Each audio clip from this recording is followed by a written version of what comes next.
So guys, for the first method, make sure that you're using Microsoft Teams either from the Microsoft Store or you downloaded it from the Microsoft Teams website. Don't use the Microsoft Teams web version. See if that works for you.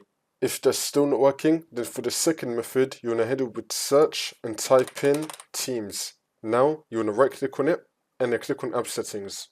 And now once you're on this, you want to scroll down and then click on Terminate. Now, you want to click on Repair. It's now going to repair Microsoft Teams. Now once that's been done, see if that works for you.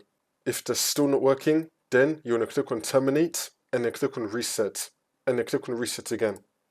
This will sign you out of Microsoft Teams, so you want to go back on Teams, sign back in again, see if that works. For the last method, you want to head over to search and type in Add or Remove Programs. Click on it, and then once we're on this, we're going to scroll down till we find Microsoft Teams. You want to click on the three dots and then click on Uninstall. Then you want to uninstall Microsoft Teams. Now once you've uninstalled Microsoft Teams, you just want to re-download it again, either from the Microsoft Teams website or from the Microsoft Store. This should now fix your problem.